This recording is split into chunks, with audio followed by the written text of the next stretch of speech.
Welcome to ETF Market Insights, the ultimate destination for Canadian DIY investors eager for the latest on ETFs and the economy. Join us every week for timely insights and actionable strategies, all brought to you by BMO ETFs and our experienced panelists. Don't forget to subscribe, and let's jump right into today's episode. Welcome back to ETF Market Insights. I'm your host, Erin Allen with BMO ETFs, and today I'm joined by Jessica Moorhouse. She is the host of the More Money podcast. She's a speaker, a financial counselor, and more recently, a best-selling author. She has a passion for personal finance and teaching others, and like I said, she just released a new book titled Everything But Money, The Hidden Barriers Between You and Financial Freedom, released about a month ago, and it's already a bestseller. So today we're going to take a closer look at some of the concepts within the book that really focuses on the psychology of money. Before we do get started, a quick reminder that we're not providing any investment recommendations or advice. Today is all about providing information and education for do-it-yourself investors. Thanks for joining me today, Jess. Thanks for having me. Big congrats on the new book. I know it was truly a labor of love for you. Yeah, well, I know I've been telling you for the past 2 years that I'm like, I am working on it. It does exist. And now it's nice to see it finally on bookshelves. It's really exciting. Yeah, well, it's great to see it out. It's a beautiful book. Curious, let's get right into it. I want to know what inspired this, because you've been so successful with your YouTube channel, your Instagram, your podcast. Why a book? Oh gosh, I've always wanted to have a book, and not necessarily because I thought I was the best writer in the world. There are so many better writers that I know in my personal life, but I have, read hundreds of personal finance books at this point, especially, predominantly the guests that come on my show have a book to promote. So I've been doing that for 10 years. So that's been 10 years plus of reading other personal finance books.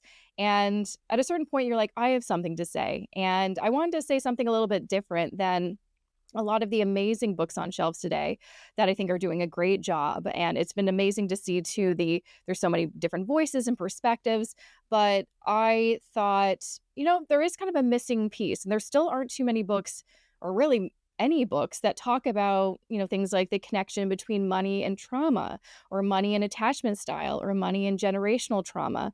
And so I think this is a really important conversation that we need to start having when we're talking about our money, because when I first started learning about money myself in my 20s, the advice was very much do this, do this, do this, and then you'll see results.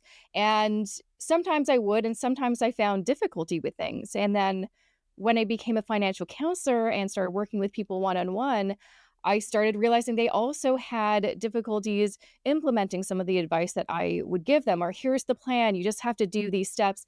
And then we do another session and they didn't do the steps. And it wasn't for a lack of financial literacy. It wasn't an income issue or a money issue. Money wasn't the actual problem. And it wasn't necessarily a motivation problem. They were very motivated, but something was blocking them from investing or sticking to a budget or paying down debt. And so I wanted to have a book for those people where they maybe weren't feeling seen or heard in other personal finance books, and they wanted to know, why is it not working for me? That's awesome. Yeah, I think you can know so much about finances and how to invest, and there's this whole other underworld of things that can be holding you back from doing the right thing, and you cover so much of that in this book. You talk a lot about personal money story and how its significance can shape your behavior. So can you sort of elaborate on that concept of a money story? Because I liked that piece.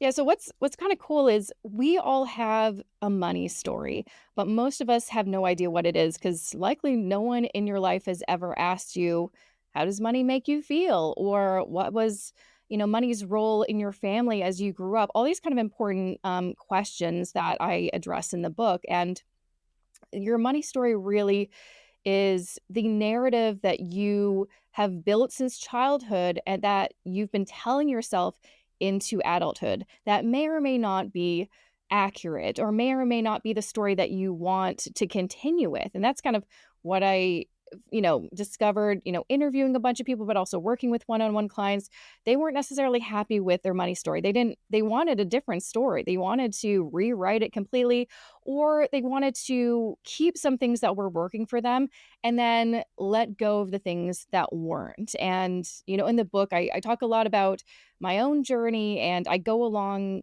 in the journey of, self-discovery and introspection, and discovering your money story, breaking it down so you can rebuild it with my reader, because I was not perfect with money. I did not have a perfect relationship with money by any means. And so I really urge readers to take a look at, where did things start? Because that may fill in some blanks of, why do you behave with money in a certain way? Why do you feel certain feelings about money? Why have you made certain decisions over and over when you're like, that probably wasn't the best decision, but I keep on making it? When you look at the past, you'll be able to kind of see the blueprint you've been working with up until now. And then when you have that blueprint, you can better see what is working, what's not. Because most of us want to, yeah, do some renovations with our money, so to speak. And you can only make changes when you know what you're supposed to be changing.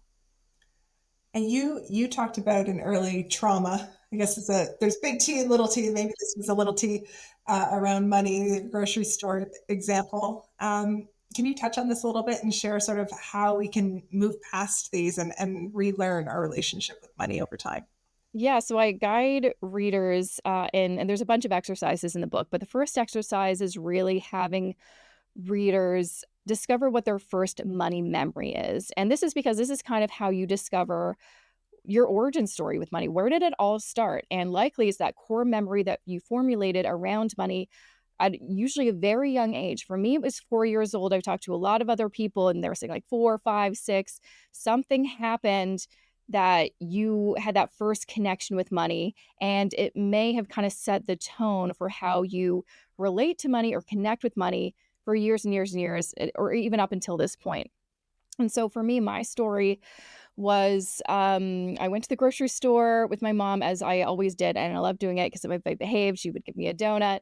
And I loved going through the bulk aisle at the grocery store because I loved looking at all the different candies. And one day I thought I would just sample a gumball. I see adults at the grocery store pop a grape into their mouths all the time. What's the big deal? One little gumball.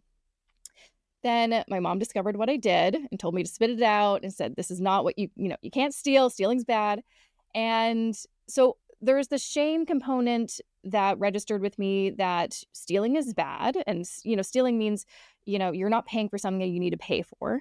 But there is the other kind of element of feeling like we can't look like in front of our peers or community that we had to resort to stealing because we couldn't afford something or chose not to pay for something. So there's a couple different layers with my first money memory where shame was a really big part of it. And for me, why it was so interesting was I've always had this, feeling of shame in so many different areas of my financial life that I couldn't quantify before. And it wasn't until I did this exercise myself and discovered my first money memory, I'm like, oh, well, that's maybe because shame has been there since the beginning, and it's popped through my whole financial journey, up until my 30s. And that's interesting. That makes a lot of sense. Now I can kind of start connecting some of the dots. It's so interesting. Yeah, I was trying to think of my first one. My husband had a good one about how he was always, wanting the expensive shoes, and his parents always said no, and it made him feel like he wasn't, worth it, and all these things. It's so interesting, the connection there. You also talk at length about the link between finances and well-being, which a lot of people put together. And you quote some interesting studies. Can you summarize some of the takeaways from this and share some of the studies? Yeah, so there's a couple elements to that. So first, I have been talking about this for years, because it's kind of an easier way to digest why it's so important to take care of your finances. Financial management or personal finance is a form of self-care. It's honestly better than a face mask and a bubble bath, as much as I love those things. But this is a way that you can take care of yourself now, but also into the future. And I was just thinking about this the other day. I am so glad that even though I didn't have all the tools that I needed in my 20s. I was really just starting to learn what to do. I did do a few really smart things. I made sure I paid off my student loans really quickly. Again, I did not have a big student loan, but it was still, 2009, I had $5,000 I owed, and that was a lot of money. That was more money than I had in the bank. And so I made that a priority to get out of debt as soon as possible. And then added on a second job to my full-time job so I can save as much money as possible, live within my means.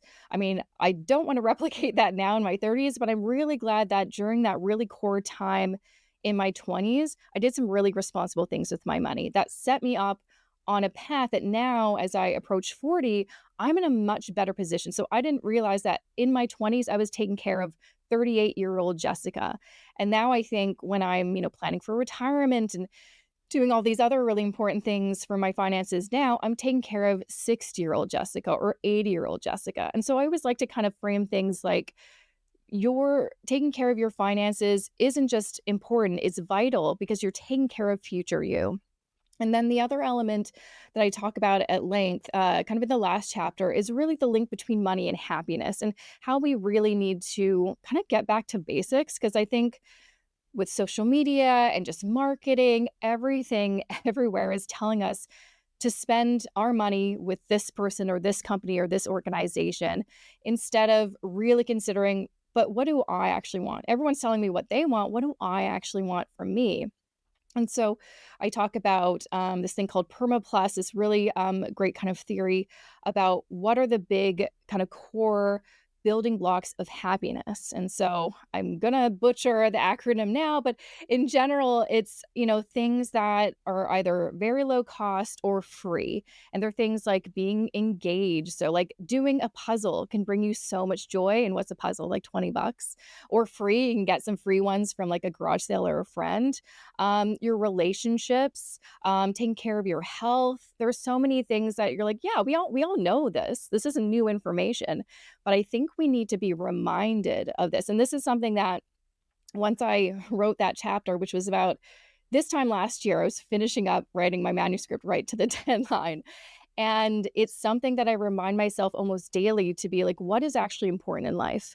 Well, my happiness is really important to me. Well, what makes me happy? It's not, hitting this financial milestone. It's not becoming a billionaire. It's not buying this, luxury car. It's these core things that I know actually do bring me a lot of value and happiness. And that's, again, another kind of way of taking care of yourself is reminding yourself of what is really important in your life because everyone else is telling you what's important to them.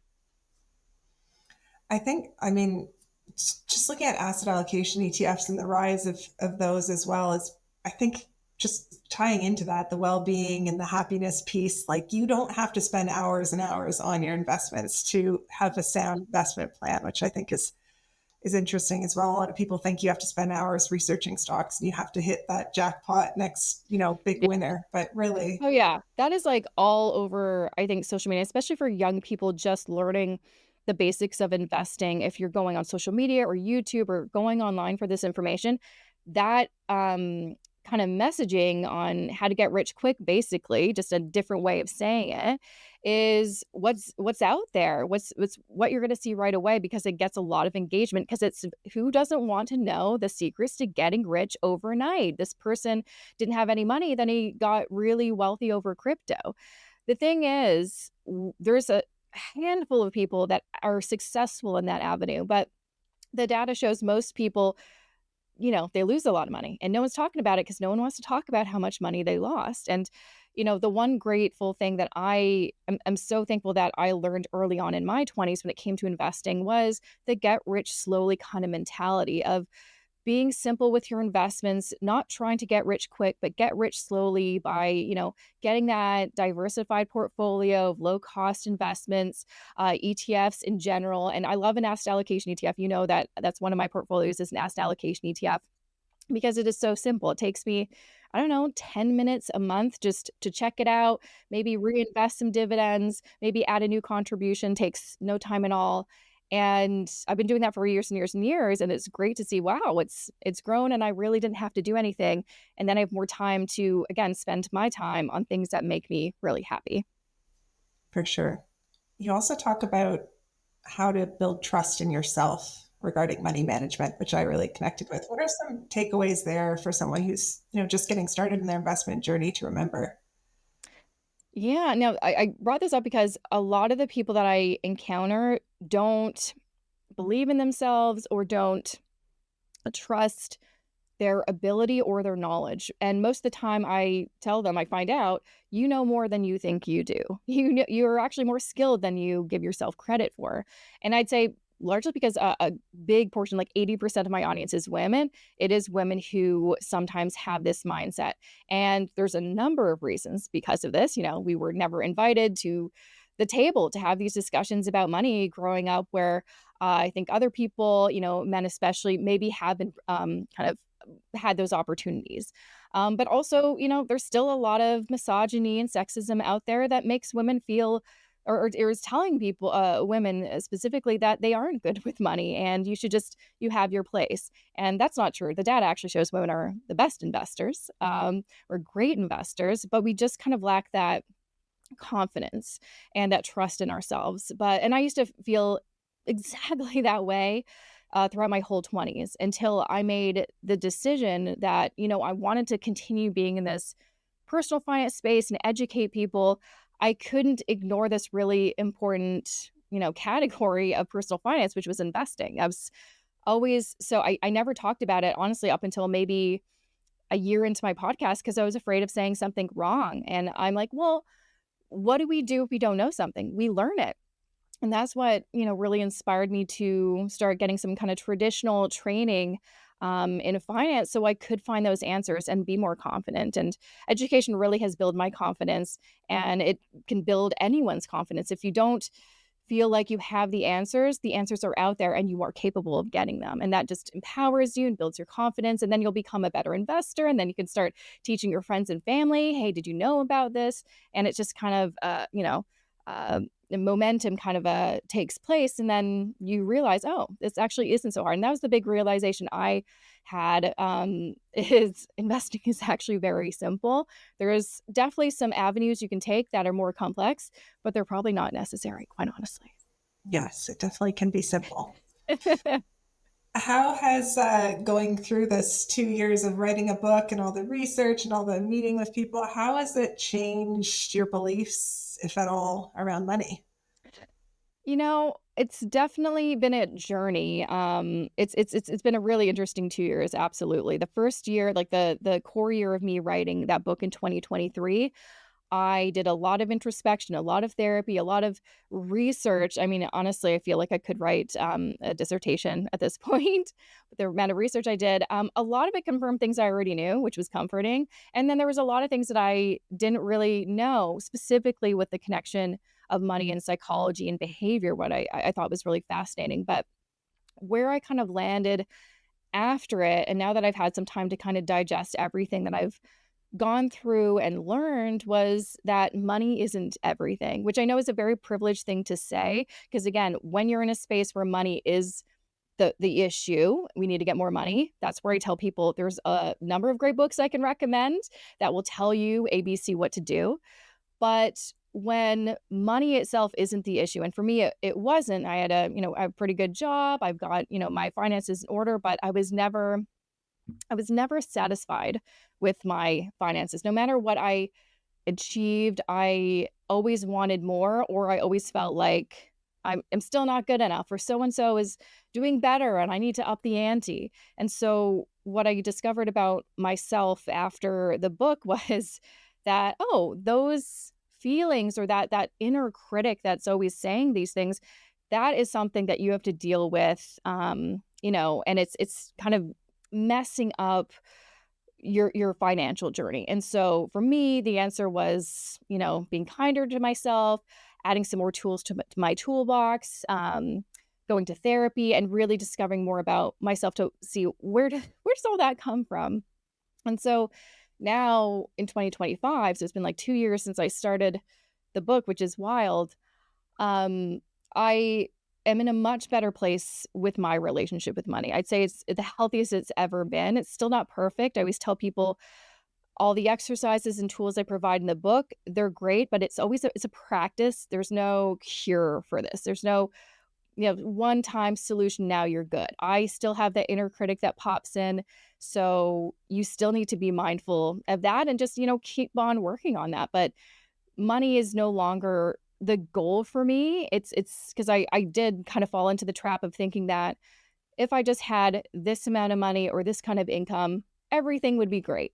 And then I'd reach a certain point and you're like, well, I'm still not feeling so great. So maybe that's not enough. Now I don't feel like that. I still have financial goals, but money is not what provides me fulfillment. It's other things outside of money. And sometimes money helps to, access these things, but money is no longer the thing that I think will fulfill me. That's so interesting. I think that, it's definitely everything's a work in progress, and you're going to have to keep going through all these good insights that you provide in your book. What are some of the key messages or takeaways that you really hope that readers are going to take from your book at the end of the day? Yeah, I mean, it's been interesting to see some feedback from readers because it's still early days. The book's only been out for 3 weeks, but it's been great to see some of the reviews and feedback and DMs I've been getting from people who finished the book. And one amazing takeaway that I was hopeful that people would get was I never in my life thought there was a connection between some of my childhood trauma and how I'm managing money as an adult. And once you make that connection, that could be a game changer for you. You may not realize you're using money as a coping mechanism or a way to self-soothe. And you're like, that's why I keep getting into debt. That's why I keep overspending. And that's really exciting to see that people are making these connections that they haven't before. But I'd say the other big message I hope people get, especially after kind of putting all the pieces together and finishing that last chapter, and I kind of end the book like this, is that you are more than your money. Even though it seems like a lot of financial information is trying to show you that you are your money, you are your net worth. That is, your personal value is connected to how much you earn, how much you have, how good you are with money, how perfect you are with money. That's not the case. You provide value by your relationships and what you're contributing to your community and to your friends and family, and just the kindness that you're bringing into the world. There's a lot of things that are way more important than money that you're bringing to the table. So although this book is about your relationship with money, let's never forget that money is not the be all and end all. Very good. Thank you so much for being here, Jess, and for sharing your thoughts on your book. I hope everybody picks up a copy. Everything But Money, The Hidden Barriers Between You and Financial Freedom.